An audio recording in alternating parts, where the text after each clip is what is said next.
Magandang umaga mga Gaspiro. Low tide pa rin ngayon. Ito na, 7 AM sa umaga nito.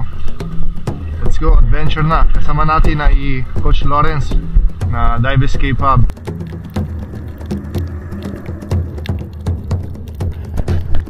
Kumusta guys? Lucas here and welcome to another sport fishing adventure. Magsimula tayo na yon sa paboritong spot natin dito sa Batangas. At ngayon, low tide na. At kung papansin nyo, medyo malakas ng agos at malabo pa rin. Anyway, I noticed all around Philippines in this time, around January and February, ang lamig ng tubig tsaka malabo. Pero okay na rin. Kayang-kaya naman. At ngayon, magsimula tayo sa mga mababaw ng spot, nasa 7 to 8 meters dahil meron kasama si Coach Lawrence. At syempre, alam natin pag low tide na yung mga isda, lalo sa umaga, sa tapat lang sila. Kaya ito na ang unang drop natin at tingnan natin anong isda meron.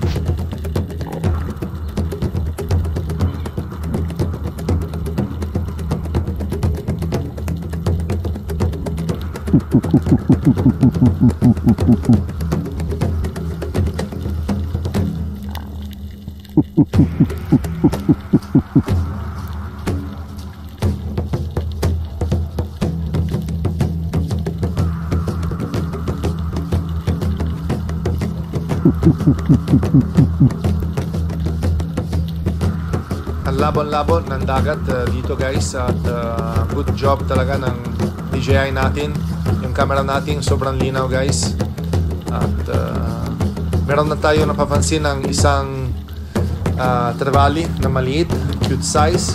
At yun na, stone shot.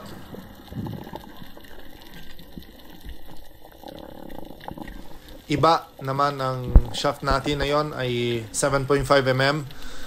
Dati kasi may 6.5 at nako, puro na-entangle sa mga bato. Ang laki kasi yung flapper natin.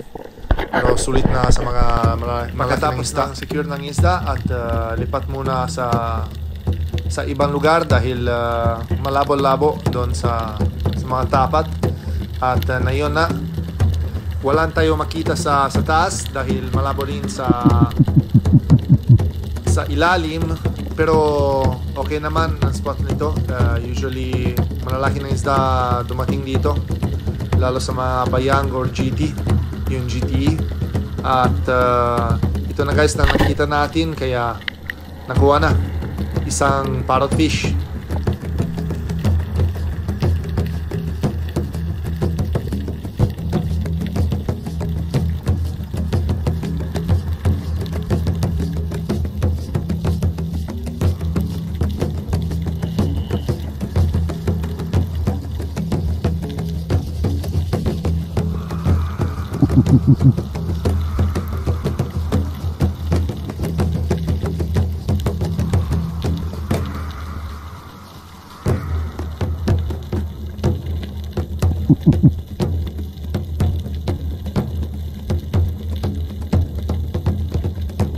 At same spot pa rin. At ito ang klase ng isda na yon guys, kaya nakuha natin pa.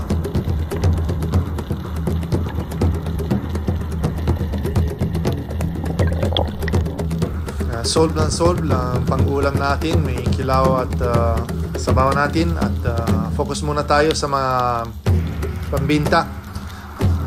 Sana may nakita tayo or salubon natin na mga malaki ng isda.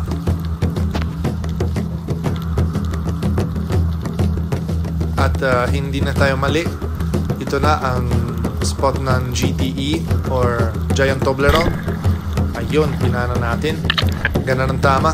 Tagos ng shaft ha.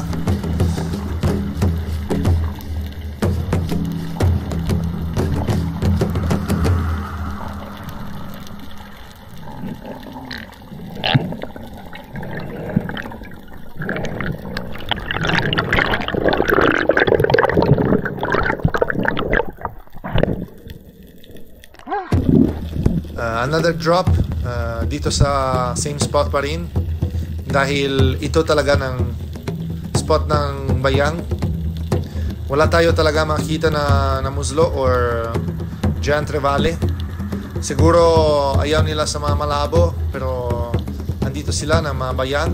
At gusto ko sana ng doble, kaso lang tama yung distansya, tama yung overlapping, kaso siguro unti baba yung shoot natin, kaya isa na lang. Pero okay naman, yung pinakamaliit nakuha natin, basta 1 kilo lang. Yung palawa, yung tangandulo, siguro mga 2 kilo sa peraso. Sayang lang, pero okay naman, may biyaya pa rin.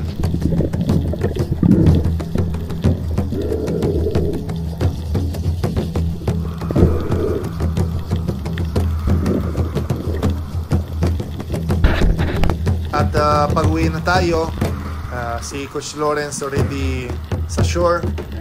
Ito na, nakarating tayo sa mga malakas ng spot, malakas ng agos. At yung kung papansin nyo, free fall na tayo.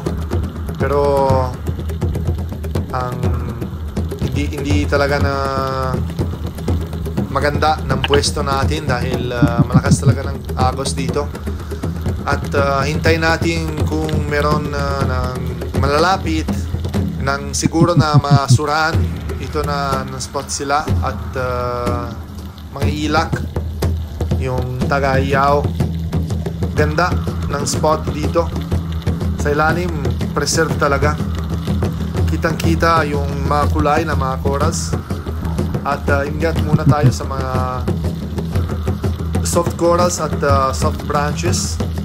Pero yun na, tamang-tama ng presensya ng ilak. At kahit malayo, tinira natin, at ganda ang tama natin sa isda nito.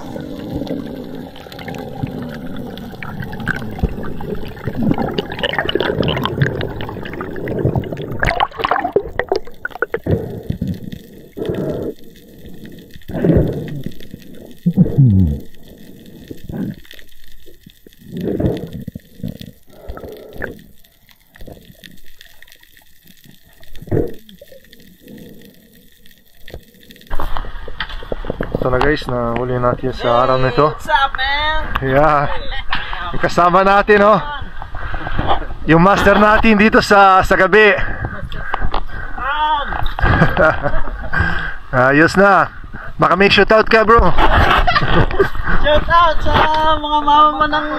Ito, bro. Yan! Ako! Jin. Si sir, oh. Bili na. 200. Tsaka ito na. Si ma'am, bili na yan. Okay na. Pagkatapos ang pahinga, ito na naman tayo sa pangalawa ng dive natin, sisid natin sa araw na ito. At i-reload muna tayo. At ready na tayo. Ito na guys, same spot pa rin sa umaga. At same spot din. At same isda na rin. Isang cute na trevally. Cute ng yellow spotted trevally. At ito naman, naka-stuck pa rin. Ibalik ako agad sa spot ng kaninang umaga, dahil hindi ako masyado na move on sa mga bayang. Kaya dito na tayo, subukan tayo kung napapansin sila. At medyo may lalim nito, nasa 16 meters. At ambush tayo, dahil siguro sila sobrang curious sila sa mga ambush style.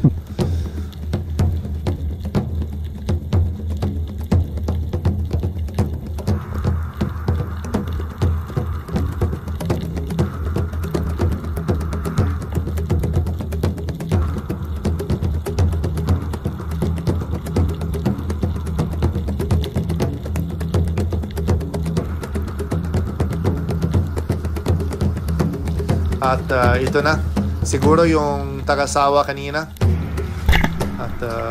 kahit malayo, yun, sapul na tayo. At hindi nakawala yung sabit.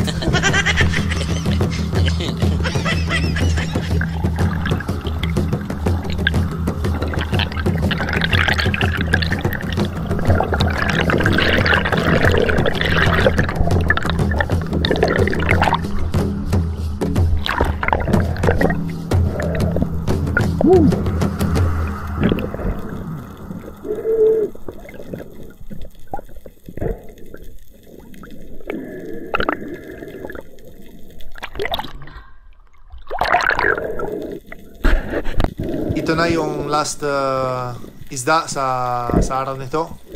Taga 2 kilo siguro ng bayang nito.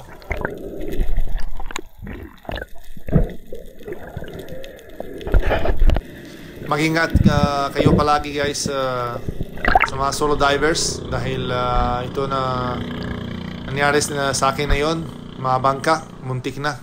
Kaya na isa pang GTE or bayang.